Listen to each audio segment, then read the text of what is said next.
Барлығына сәлем достар. Сіздерге 2021 жылы жарық көрген Королева Черен дорамасы туралы айтып беремін. Фильмнің басында біз Бонг есімді жас жігітпен танысамыз.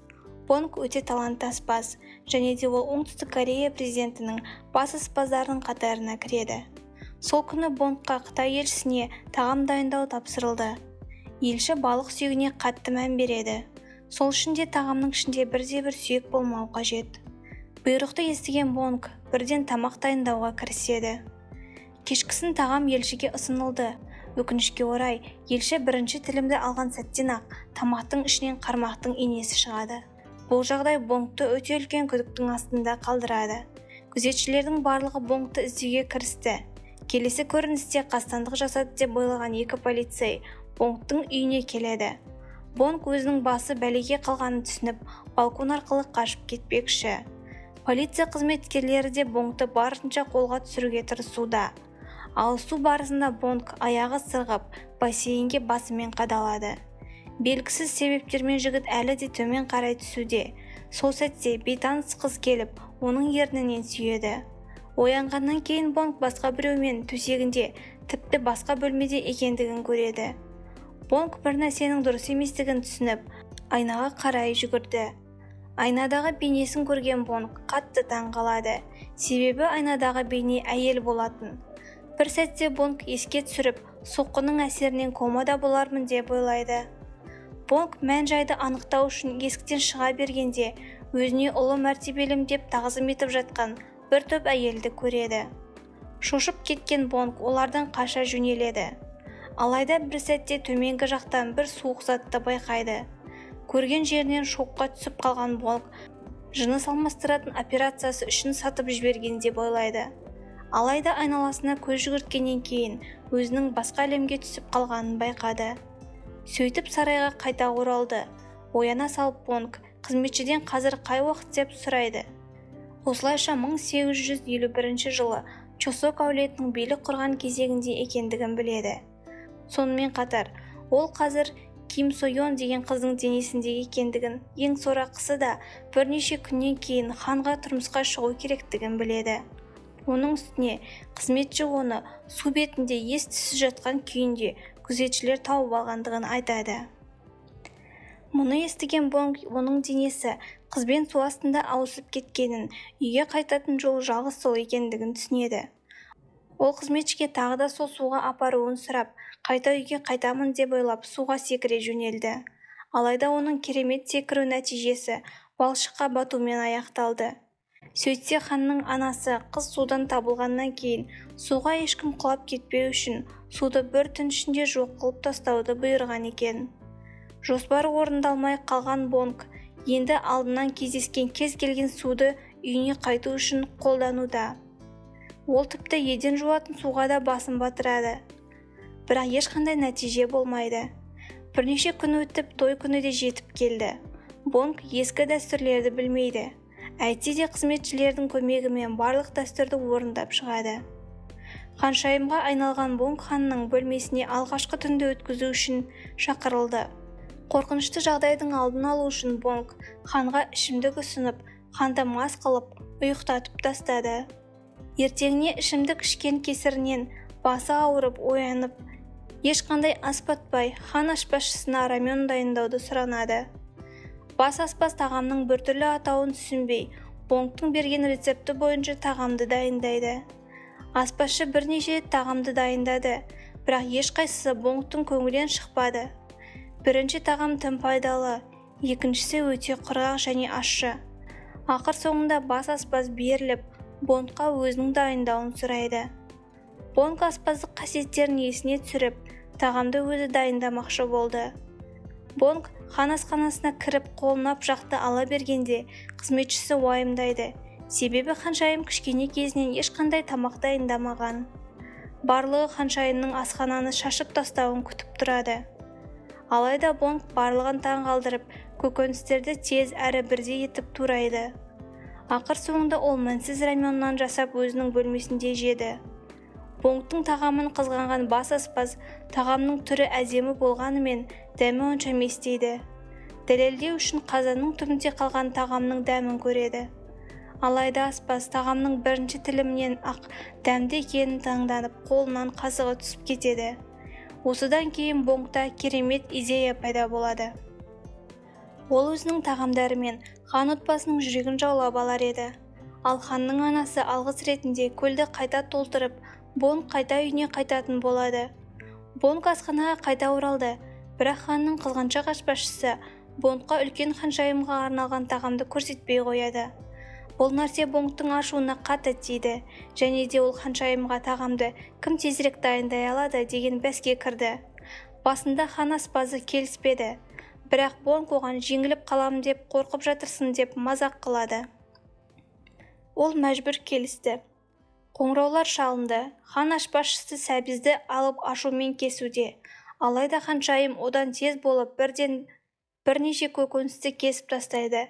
Бірнеше минуттан кейін оның тамағы дайын болып, бірінші болып қоңырауды салып, жеңіске жетеді. Ашуланған хан аспазшысы тез болғанымен дәмі маңыздырақ дейді. Бонг бұл шартқа да сеніммен қарады. Хан инспекторына екі тағамды да татып, көріп, шынайы баға беруін сұрайды. Инспектор бірінші қасықтан ақ Бонгтың тағамын ұнатып, оны жеңімпаз етіп жариялайды. Осының нәтижесінде Бонг үлкен ханшайымның тағамына жауап беретін болады. Бонг үлкен ханшайымның тісі ауыратынын және қатты тағамдарды жей алмайтынын біліп алады. Осылайша ол ханшайым үшін тағамдарды дайындауға кірісті. Бонг бұрын соңды хан асханасында дайындалмаған картоп пюресін дайындауды шешті. Бас аспаз бұл жағдайды мұқият бақылап жүр. Тағам дайын болды, енді соңғы нәрсе оны гүлдермен безендіру. Бонг өзінің дайындаған тағамына риза болғаны соншалықты ханшайымға өзі апарып беруді шешті. Әрине үлкен ханшайымға қатты ұнайды, бірақ тағам ыстық күйінде жеткізілгенде дәмі мінсіз болар еді дейді. Бұл Бонгты қатты ойландырып тастайды. Не жасарын білмей, сарайдың ішінде серуендеп жүрген Бонгқа керемет идея келеді. Бонг маталарды алып, өзі тие бастады. Өзінің ханшайым статусын пайдаланып, сарай ұсталарына тамақ таситын қорап жасап беруін бұйырды. Ол қорап ағаштан жасалып, жылуды ұстап тұру үшін жан-жағынан матамен оралған болып жасалды. Ол уақытта Бонг көптеген дәмді тағамдар дайындады. Ал қызметшілер жаңа құралды пайдаланып, ханшайымға тағамдарды ыстық күйінде жеткізді. Үлкен ханшайым жұмсақ әрі ыстық тағамға риза болып, соңына дейін тауысып қояды. Ал Бонг болса өзінің идеясының жүзеге асқанына қуанышты. Бірнеше күннен кейін хан барлық елдердің басшыларын жинап, банкет ұйымдастырды. Өкінішке орай дәл осы күні хан асханасында көп аспазшылар ауырып қалады. Мұны байқаған Бонг банкеттен байқатпастан шығып кетіп, аспаздарға көмектесуді шешеді. Ол хан асханасында керекті заттар жеткіліксіз екендігін көрді. Бас аспаз кеше жеткізілу керек болған көкөністер келмей қалғандығын айтады. Бонгқа өзінің аспаздық қасиетін пайдаланып, ең тиімді жолдар табуына тура келеді. Ханшайым өз қызметшілерімен бірге картоп ашып, оны ағашқа орап, майға салып қуыру арқылы қытырлақ картоп жасап шығарады. Қонақтар тағамды бірінші көргенде қатты ұнатпайды, өйткені олар хан асханасынан керемет тағамдар күтетін еді. Алайда олар бұл ерекше тағамның дәмін татқан кезде көздері жайнап кетеді. Бонгтың екінші тағамды дайындауы қиынға соқты, өйткені хан асханасында ет жоқ болатын. Бірақ ол тағы да өзінің тапқырлығын пайдаланып, томат соусындағы вегетариандық бургер дайындайды. Бонг өзінің тапқырлығына риза және де жаңа тағамға Макдональдс деп ат қойды. Екінші тағамда бірінші тағам секілді көңілден шығып жатыр. Енді ең соңғы тағам ретінде Бонг ерекше десертін дайындады. Ол желе таяқшаларында арнайы тілектер жазып, бұл тағамды сәттілік желесі деп атады.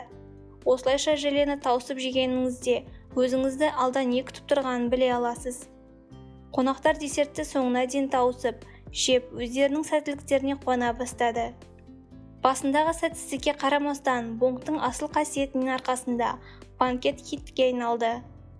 Банкетке қатысып қабілеттеріне таң қалған үлкен ханшайым ақыры соңында оған алғыс ретінде не қалайтынын сұрайды. Бонг ойланбастан қайта көлді толтыруды сұрайды. Үлкен ханшайым Бонгтың тілегін қабылдады. Өкінішке орай, қазір 19 ғасыр. Суды тез толтыратын құрылғылар жоқ. Қызметшілер ағаштан жасалған шелекпен су тасуда және процесс өте баяу. Өйткені қызметшілердің суды орталық құдықтан алып келем дегенше қатты шаршайды. Бұл нәрсе Бонгты қатты ашуландырады және де ол жаңа метод ойлап табады. Осылайша Бонг қызметшілерге бір орнынан қимылдамай суды бір-біріне беру арқылы жеткізуді айтты. Адамдар жаңа методқа риза, ол жеңіл әрі жұмысты тездетеді. Олар бар күштерін салып жұмыс жасауда, ал Бонг бұл ұзақ процесті бақылауда. Осылайша арада бірнеше күн өтті, бірақ көл әлі де толар емес. Бонг күтуден шаршап мұңайып кетті. Бірақ бақытқа орай қатты жауын басталып, көлді толтыруға көмектесті. Бонг ауа райының өзгеруіне қуанғаны сонша жаңбыр астында билей бастады. Бірнеше сағаттан кейін көл суға толды және де Бонг көлдің жағасына келіп, тасқа өз есімін жазды. Осылай фильм киноның басындағыдай суға секіріп бата бастайды. Бонг оянған кезде өзінің ауруханада жатқандығын, қасында ұйықтап жатқан полиция офицерін көреді. Бонг оның телефонын алмақшы болғанда, офицер оянып кетіп, оны қуа жөнеледі.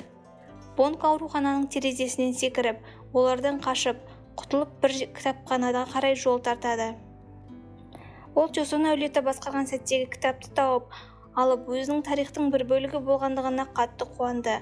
Осы сәтте полиция қызметкерлері келіп қалды.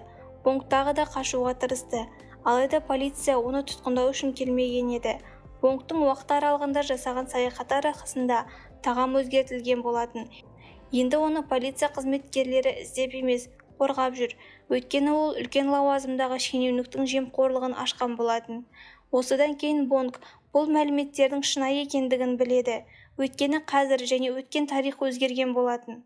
Фильм Бонг көшенің ортасында тұрып, кішкене өзгерістің өзі болашаққа әсер ететінін түсінді.